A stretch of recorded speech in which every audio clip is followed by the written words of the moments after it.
जय हिंद मित्रों। मैं राजेश पाठक एक बार फिर उपस्थित हूं एक नए वीडियो के साथ। हम लोग पढ़ रहे हैं class 9th social science geography chapter 4 climate, कक्षा 9 सामाजिक विज्ञान भूगोल पाठ 4 क्लाइमेट यानी कि जलवायु, जिसमें हमने पढ़ा द कोल्ड वेदर सीजन यानी कि ठंडक के मौसम के विषय में, द हॉट वेदर सीजन गर्मी के मौसम के विषय में, and advancing monsoon the rainy season यानी कि बारिश के मौसम के विषय में, बरसात के मौसम के विषय में। तो मित्रों, आप एनसीईआरटी का जो बुक आता है क्लास 9th का जियोग्राफी का, आप उसको उठाइए, अपने पास उसको रखिए और केवल आप उसको देखते रहिए। एक एक लाइन का सॉल्यूशन आपको इस वीडियो में मिलेगा और आप उससे अपने पढ़ाई के कार्य को बेहतर बना सकते हैं इस वीडियो के द्वारा। तो मित्रों, today's topic it is the retreating post monsoons the transition season. आज का आपका टॉपिक है रिट्रीटिंग मानसून या पोस्ट मानसून या द ट्रांजिशन सीजन, जिसको परिवर्तन काल कहते हैं। द ट्रांजिशन सीजन यानी कि परिवर्तन काल, रिट्रीटिंग मानसून यानी कि लौटता हुआ मानसून, या पोस्ट मानसून मानसून जो समाप्त होते होते यानी कि जो जा रहा है, वापस लौट रहा है, यानी कि बारिश का मौसम समाप्त होने के कगार पर है। During October to November with the apparent movement of the sun towards the south, कह रहे हैं कि अक्टूबर नवंबर के महीने में सूर्य के with the apparent movement of the sun towards the south यानी कि सूर्य के स्पष्ट रूप से दक्षिण दिशा में मूवमेंट के कारण द मानसून ट्रफ और the low pressure trough over the northern plains becomes weaker. कह रहे हैं कि सूर्य के दक्षिण में मूव करने के कारण मानसून ट्रफ यानी कि वर्षा वाला जो मामला, जो क्षेत्र क्रिएट हुआ है, या लो प्रेशर ट्रफ जो निम्न दाब वाला क्षेत्र क्रिएट हुआ है, नॉर्दर्न प्लेन्स उत्तरी समतल भूमि के पास या उत्तर के मैदान पर वो कमजोर होने लगता है। वह लो प्रेशर ट्रफ कमजोर होने लगता है, मानसून ट्रफ कमजोर होने लगता है। This is gradually replaced by a high pressure system, और ये धीरे धीरे, ग्रेजुअली यानी कि धीरे धीरे रिप्लेस होने लगता है, यानी कि हटने लगता है हाई प्रेशर सिस्टम से। यानी कि लो प्रेशर ट्रफ जो है हाई प्रेशर सिस्टम से रिप्लेस होने लगता है, यानी कि high pressure system low pressure system को धीरे धीरे हटाता है। The south west monsoon winds weakened and start withdrawing gradually. कह रहे हैं कि दक्षिण पश्चिमी मानसूनी हवाएं जो भारतवर्ष में आई थी, अब वह धीरे धीरे कमजोर होने लगती हैं और निकलने लगती हैं, विड्रॉ करने लगती हैं, यानी कि बाहर जाने लगती हैं। By the beginning of October the monsoon withdraws from the northern plains. कह रहे हैं कि अक्टूबर की शुरुआत में मानसून जो है उत्तरी समतल भूमि से विड्रॉ करता है, यानी कि निकलता है, यानी कि वहां से हटना प्रारंभ करता है। The months of October and November form a period of transition from hot rainy season two dry winter conditions. कह रहे हैं कि अक्टूबर और नवंबर का जो महीना है वह एक काल बनाता है, पीरियड फॉर्म करता है ट्रांजिशन का, यानी परिवर्तन का, from hot rainy season two dry winter condition, गर्म बारिश वाले मौसम से सूखे ठंडक वाले कंडीशन यानी कि दशा की ओर जो है अक्टूबर और नवंबर का महीना एक पीरियड बनाता है, एक पीरियड परिवर्तन का लाता है, जिसमें गर्मी का मौसम ठंडी के मौसम में परिवर्तित होता है। The retreat of the monsoon is marked by clear skies and rise in temperature. कह रहे हैं कि यह मौसम का वापस लौटना, यानी कि मानसून का वापस लौटना चिन्हित करता है साफ आकाश को, यानी कि स्वच्छ आकाश को, और टेम्परेचर बढ़ता है। यानी कि जैसे जैसे मानसून सीजन रिट्रीट वापस लौटता है वैसे वैसे आसमान साफ और टेम्परेचर बढ़ता है। While day temperatures are high जबकि दिन का तापमान अधिक होता है। Nights are cool and pleasant, रातें जो है ठंडी और सुहावनी होती हैं। The land is still moist, भूमि जो है अभी भी नम होता है। Owing to the conditions of high temperature and humidity the weather becomes rather oppressive during the day. कह रहे हैं कि हाई टेम्परेचर की दशा के कारण, owing to the conditions of high temperature, उच्च तापमान की दशा के कारण जो है, और ह्यूमिडिटी यानी नमी के कारण, द वेदर यानी कि मौसम जो है, becomes rather oppressive during the day, दिन में दमनकारी यानी कि ज्यादा डिस्टर्ब करने वाला होता है। This is commonly known as October heat, इसको साधारण रूप में अक्टूबर हीट के नाम से जाना जाता है।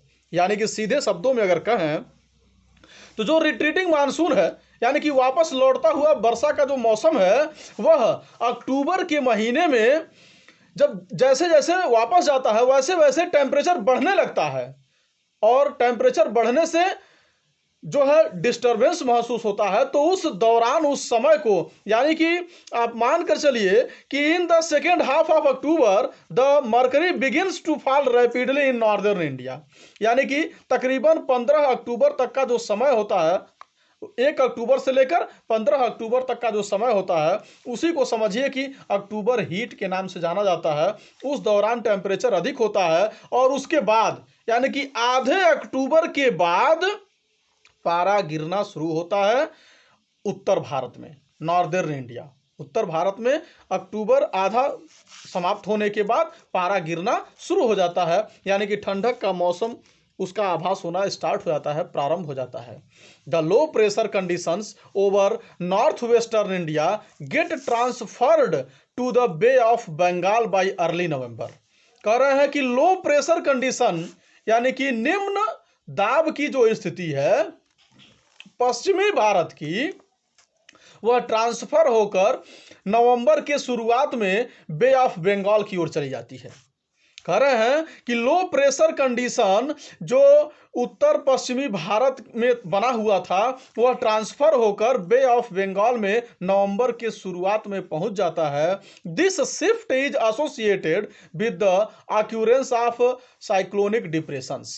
कह रहे हैं कि यह जो शिफ्ट बदला, यानी कि low pressure condition north western India से बे ऑफ बंगाल की तरफ गया, तो इस शिफ्टिंग के द्वारा जो है साइक्लोनिक डिप्रेशन यानी कि चक्रवात आने का डर हो जाता है, यानी कि चक्रवात आता है उस time. Which originate over the Andaman sea, जो अंडमान के सागर से ओरिजिनेट होता है। अंडमान निकोबार जो आइलैंड है, तो वहां के सागर से वह चक्रवात साइक्लोन जो है ओरिजिनेट होता है। These cyclones generally cross the eastern coasts of India cause heavy and widespread rain. कह रहे हैं कि यह चक्रवात, यह साइक्लोन जो है साधारण तौर पर ईस्टर्न कोस्ट यानी कि पूर्वी समुद्र तटीय मैदान को या समुद्र तटीय क्षेत्रों को पार करते हुए भारतवर्ष के, यानी कि भारतवर्ष के पूर्वी समुद्र तटीय क्षेत्र को पास करते हुए बड़े पैमाने पर हैवी एंड वाइड स्प्रेड, लंबे क्षेत्र में और बहुत अधिक मात्रा में बारिश करता है। These tropical cyclones are often very destructive. कह रहे हैं कि यह उष्णकटिबंधीय चक्रवात जो है अक्सर बहुत विनाशकारी होते हैं। यह उष्णकटिबंधीय चक्रवात जो है अक्सर बहुत विनाशकारी होते हैं, यानी कि अक्सर ऐसा देखा जाता है कि कभी कभी ठंडक के मौसम में बहुत बड़े पैमाने पर बारिश आ जाता है, तो वह बारिश किसी न किसी चक्रवात की वजह से ही नॉर्दर्न प्लेन्स यानी कि हम लोग जहां रहते हैं उसके आसपास महसूस किया जाता है या देखा जाता है। The thickly populated deltas of the Godavari, the Krishna and the Kaveri are frequently struck by cyclones. कह रहे हैं कि बहुत ही घने रूप में बसा हुआ गोदावरी का जो डेल्टा है, यानी गोदावरी नदी के द्वारा बनाया गया डेल्टा, या कृष्णा नदी के द्वारा बनाया गया डेल्टा, या कावेरी नदी के द्वारा बनाया गया delta. Delta is a type of triangular land, यानी कि त्रिभुजाकार आकार में बनी हुई भूमि के टुकड़े को डेल्टा कहते हैं, जो नदियों के द्वारा बनाया जाता है। तो गोदावरी का डेल्टा, कृष्णा का डेल्टा और कावेरी नदी के द्वारा बनाए गए जो डेल्टा हैं, यहाँ पर चक्रवात की मार बहुत अधिक होती है, which cause great damage to life and property, जिसके वजह से बड़े पैमाने पर धन और जन की हानि होती है। समटाइम्स, कभी कभी, these cyclones arrive at the coast of Orissa, यह चक्रवात जो है उड़ीसा के समुद्र तटीय क्षेत्र के आसपास तक पहुंचता है, वेस्ट बंगाल में पहुंचता है और साथ ही साथ बांग्लादेश में भी बड़े पैमाने पर नुकसान पहुंचाता है। The bulk of the rainfall of the Coromandel coast is derived from depressions and cyclones. कह रहे हैं कि बड़े पैमाने पर बारिश कोरोमंडल कोस्ट में भी उत्पन्न होता है, यानी कि कोरोमंडल कोस्ट का जो एरिया है वहां भी बड़े पैमाने पर चक्रवात के द्वारा बारिश देखी जाती है या महसूस की जाती है। डिस्ट्रीब्यूशन ऑफ रेनफॉल, बारिश का वितरण, किस प्लेस पर भारतवर्ष में कितनी बारिश होती है। The distribution of rainfall, parts of western coast and northeastern India receive over about 400 centimeter of rainfall annually। कह रहे हैं कि भारतवर्ष के पश्चिमी समुद्र तटीय क्षेत्र, वेस्टर्न कोस्ट, पश्चिमी समुद्र तटीय क्षेत्र और उत्तर पूर्वी भारत, पार्ट्स ऑफ वेस्टर्न कोस्ट यानी कि पश्चिमी समुद्र तटीय क्षेत्र और उत्तर पूर्वी भारत में जो है तकरीबन प्रतिवर्ष 400 सेंटीमीटर के आसपास बारिश होता है। पश्चिमी समुद्र तटीय क्षेत्र और उत्तर पूर्वी भारत में तकरीबन प्रतिवर्ष 400 सेंटीमीटर यानी कि 400 सेंटीमीटर के आसपास बारिश होता है। हाउएवर, हालांकि it is less than 60 centimetre in western Rajasthan, वहीं जो है पश्चिमी राजस्थान में यानी कि वेस्टर्न राजस्थान में केवल 60 सेंटीमीटर बारिश होती है। And adjoining parts of Gujarat, Haryana and Punjab, कुछ राजस्थान, पश्चिमी राजस्थान से जुड़े हुए गुजरात का पार्ट हिस्सा और कुछ हरियाणा और पंजाब में केवल 60 सेंटीमीटर बारिश होती है। Rainfall is equally low in the interior of the Deccan plateau, वहीं डेक्कन के पठार में भी रेनफॉल यानी कि वर्षा जो है बिल्कुल बराबर रूप से कम ही होता है, यानी कि डेक्कन के पठार के आंतरिक हिस्से में बारिश कम होता है। And east of the Sahyadris, और सह्याद्री पर्वत यानी कि सह्याद्री जो पर्वत श्रृंखलाएं हैं उनके आसपास यानी उनके जो है पूर्व में भी बारिश कम होता है। Why do these regions receive low rainfall, इन क्षेत्रों में बारिश कम क्यों होता है, इन क्षेत्रों में बारिश कम क्यों होता है। A third area of low precipitation is around Leh in Jammu and Kashmir, कह रहे हैं तीसरा जो क्षेत्र है जहां बारिश कम होता है वह है जम्मू कश्मीर का लेह वाला क्षेत्र। जम्मू कश्मीर के लेह क्षेत्र में भी बारिश बहुत कम होता है। The rest of the country receives moderate rainfall, और बाकी का पूरा देश जो है नॉर्मल कंडीशन यानी कि बहुत अधिक भी नहीं तो बहुत कम भी नहीं बारिश को प्राप्त करता है। यानी कि अगर आप राजस्थान, पश्चिमी राजस्थान, गुजरात का कुछ हिस्सा, हरियाणा, पंजाब का कुछ हिस्सा और डेक्कन प्लेटो का हिस्सा जो है और साथ ही साथ जम्मू कश्मीर का लेह, इनको अगर छोड़ दें तो पूरे भारतवर्ष में मॉडरेट रेनफॉल यानी कि नॉर्मल कंडीशन में बारिश देखी जाती है। Snowfall is restricted to the Himalayan region, और हिमालय के क्षेत्र में यानी कि हिमालय पर्वत के आसपास का जो क्षेत्र है, जो पहाड़ी क्षेत्र है, वहां स्नोफॉल यानी कि बर्फबारी देखी जाती है। Owing to the nature of monsoon, वर्षा के स्वभाव के कारण the annual rainfall is highly variable from year to year, कह रहे हैं कि वर्षा के स्वभाव के कारण वार्षिक वर्षा बहुत बड़े स्तर पर भिन्नता लिए हुए है अपने साथ ईयर टू ईयर, यानी कि वर्ष दर वर्ष के अनुसार। हो सकता है कि एक वर्ष में बारिश बहुत अधिक हो, अगले वर्ष बारिश कम हो जाए, या फिर अगले वर्ष बारिश नॉर्मल कंडीशन में हो यानी कि बहुत अधिक भी ना हो और बहुत कम भी ना हो। Variability is high in the regions of low rainfall, कह रहा है कि ये जो विविधता है वह अधिक है उन क्षेत्रों में जहां बारिश कम होती है। लो रेनफॉल वाले क्षेत्रों में यह वेरिएशंस जो है, विविधता जो है वह अधिक है। जैसे पार्ट्स ऑफ राजस्थान, राजस्थान का हिस्सा जो है, Gujarat and levered side of the western Ghats. कह रहे हैं गुजरात में और वेस्टर्न घाट के कुछ हिस्से में जो है बारिश कम होता है। As such while areas of high rainfall are liable to be affected by floods, areas of low rainfall are drought prone. कह रहे हैं जैसे कि जिन क्षेत्रों में, यानी कि जहां अधिक वर्षा होती है वह क्षेत्र जो है बाढ़ के चपेट में आ सकता है, यानी कि वह क्षेत्र उत्तरदायी है बाढ़ के लिए। जिन क्षेत्रों में वर्षा अधिक होती है वहां बाढ़ आने का डर रहता है, और जिन क्षेत्रों में बारिश कम होता है वहां सूखा पड़ने का खतरा रहता है, सूखा पड़ने का डर रहता है।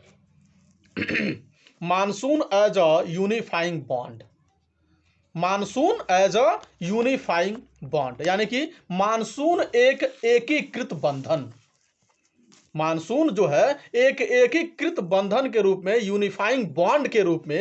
जैसे कह रहे हैं You have already known the way the Himalayas protect the subcontinent from extremely cold winds from Central Asia।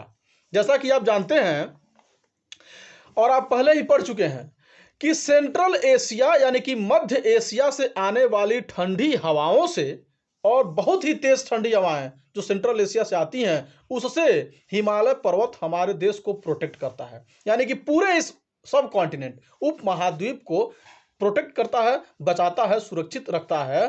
This enables northern India to have uniformly higher temperatures compared to other areas on the same latitudes.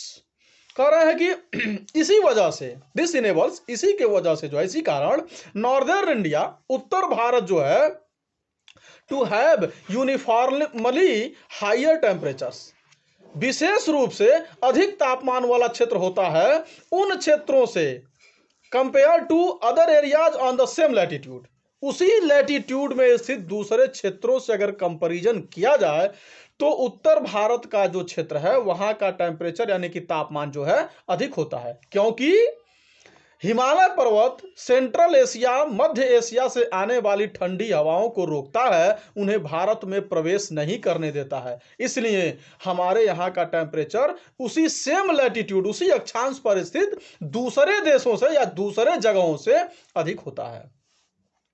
Similarly, समान रूप से the peninsular plateau, प्रायद्वीपीय पठार, under the influence of the sea, जो सागर के प्रभाव में है, फ्रॉम 3 साइड्स, 3 साइड से। कह रहे हैं कि उसी समान प्रकार से पेनिनसुलर प्लेटो यानी कि प्रायद्वीपीय पठार जो सागर के प्रभाव में है, 3 साइड, 3 तरफ से, हैज मॉडरेट टेम्परेचर, उसका तापमान जो है मॉडरेट यानी कि नॉर्मल होता है, न बहुत अधिक ठंडी होती है न बहुत अधिक गर्मी होती है। डिस्पाइट सच मॉडरेटिंग इन्फ्लुएंसेज, इन सब मॉडरेटिंग यानी कि नॉर्मल प्रभाव के बावजूद, यानी कि नॉर्मल कंडीशन, मॉडरेट इन्फ्लुएंस, न बहुत अधिक हाई टेम्परेचर यानी कि न बहुत अधिक तापमान न बहुत कम तापमान, न हाई टेम्परेचर न लो टेम्परेचर, नॉर्मल टेम्परेचर, इन सब के बावजूद there are great variations in the temperature conditions. कह रहा है कि तापमान में बहुत बड़े लेवल पर विविधता है, वेरिएशन है। नेवरदलेस, फिर भी the unifying influence of the monsoon on the Indian सब कॉन्टिनेंट इज क्वाइट परसेप्टिबल। कह रहे हैं कि द यूनिफाइंग इन्फ्लुएंस यानी कि विशेष रूप का जो प्रभाव है ऑफ द मानसून, वर्षा का, ऑन द इंडियन सब कॉन्टिनेंट, भारतीय उपमहाद्वीप पर, इज क्वाइट परसेप्टिबल, बिल्कुल स्पष्ट है। कह रहे हैं कि फिर भी वर्षा के मौसम का विशेष प्रभाव जो है वह भारतीय उपमहाद्वीप पर बिल्कुल स्पष्ट है। The seasonal alteration of the wind systems and the associated weather conditions provide a rhythmic cycle of seasons. कह रहे हैं कि यह जो सीजन के अनुसार परिवर्तन है, सीजनल अल्टरेशन या जो मौसम के अनुसार परिवर्तन है, हवा के सिस्टम का, वायु के सिस्टम का, वायु के पद्धति का और उससे जुड़े हुए वेदर कंडीशन का, वह एक मौसम का साइकिल यानी कि चक्र देता है हिंदुस्तान में, इंडियन सब कॉन्टिनेंट में। Even the uncertainties of rain and uneven distribution are very much typical of the monsoon. कह रहे हैं यहां तक कि अनिश्चितता वर्षा की अनिश्चितता और वर्षा का असमान वितरण, ये मौसम का एक नमूना है, मौसम का एक टाइप है, एक नमूना है, उसका एक प्रकार है मानसून का। यानी कि अनिश्चितता होती है कि कहाँ कितनी बारिश होगी, कहीं पे बारिश बहुत अधिक होती है, कहीं पे बारिश बहुत कम होती है। अनइवन डिस्ट्रीब्यूशन, असमान बारिश का वितरण, ये सब एक प्रकार है मानसून का। The Indian landscape, it's animal and plant life, it's entire agricultural calendar and the life of the people including there festivities revolve around this phenomenon. कह रहे हैं कि भारतवर्ष का जो ये प्राकृतिक दृश्य है, इंडिया का लैंडस्केप, इंडियन प्राकृतिक दृश्य, भारत का भूदृश्य, भारत के या भारत में रहने वाले जानवर या प्लांट लाइफ, पौधों का जीवन, या इस जगह का इंटायर एग्रीकल्चरल कैलेंडर यानी कि पूरा खेती का जो सिस्टम है, एंड लाइफ ऑफ पीपुल, लोगों का जीवन और उनके त्योहार, रिवॉल्व अराउंड दिस फेनोमेनन, इसी प्रक्रिया के चारों तरफ घूमते हैं। रिवॉल्व, चक्कर लगाते हैं, इस सभी घटनाओं के चारों तरफ चक्कर लगाते हैं। ईयर आफ्टर ईयर, वर्ष दर वर्ष, people of India from north to south and from east to west eagerly await the arrival of the monsoon. कह रहे हैं कि साल दर साल भारतवर्ष के लोग जो है, उत्तर से लेकर दक्षिण तक, पूरब से लेकर पश्चिम तक बहुत ही उत्सुकता से इस मानसून के समय का इंतजार करते हैं। भारतवर्ष के लोग जो है, उत्तर से लेकर दक्षिण तक, पूरब से लेकर पश्चिम तक मानसून के समय का बहुत ही उत्सुकता से प्रतीक्षा करते हैं, इंतजार करते हैं। These monsoon winds bind the whole country by providing water to set the agricultural activities in motion। कह रहे हैं कि यह जो मानसूनी हवाएं हैं, यानी कि बारिश करने वाली ये जो हवाएं हैं, यह पूरे देश को जल देकर जो है एक धागे में या एक सिस्टम में बांधती हैं, जिसमें एग्रीकल्चरल एक्टिविटी मोशन में आता है, यानी कि खेती की जो क्रिया है वह आगे बढ़ता है। The river valleys which carry this water also unite as a single river valley unit. और कह रहे हैं कि जो ये रिवर वैलीज हैं, जो नदी घाटियां हैं, जो अपने साथ पानी को ले आती हैं, यह भी पूरे सिस्टम को सिंगल रिवर वैली में एक बनाती हैं, एक इकाई के रूप में जोड़ती हैं।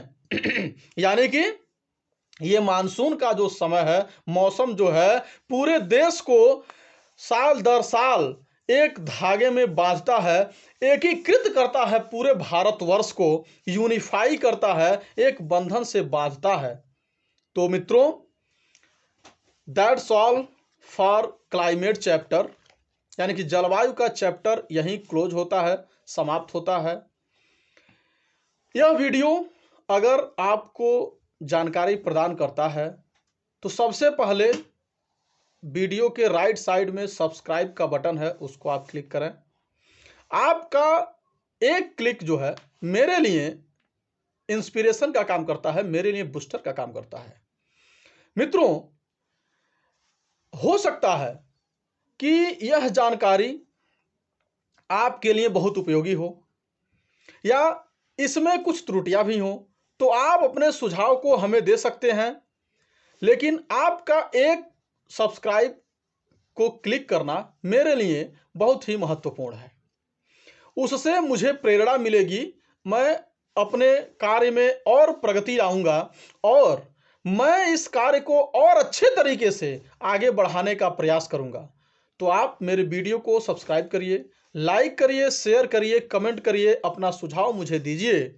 और मित्रों, आप अपना चरित्र इस तरह से विकसित करिए कि आपको समाज के सभी लोग अपने साथ पाकर सहज महसूस करें। लोगों को ऐसा लगे कि यह व्यक्ति जो है बहुत ही महत्वपूर्ण है, बहुत ही अच्छा है। और हमेशा अनुशासित जीवन जीने का प्रयास करिए, क्योंकि अनुशासन ही व्यक्ति को महान बनाता है। अनुशासन ही व्यक्ति को महान बनाता है और अनुशासित जीवन जीने वाला व्यक्ति जो है जीवन में बड़े बड़े आयामों को प्राप्त करता है, बड़े बड़े कार्यों को पूरा करता है। तो मित्रों, आप मेरे वीडियो को सब्सक्राइब करना न भूलें। धन्यवाद।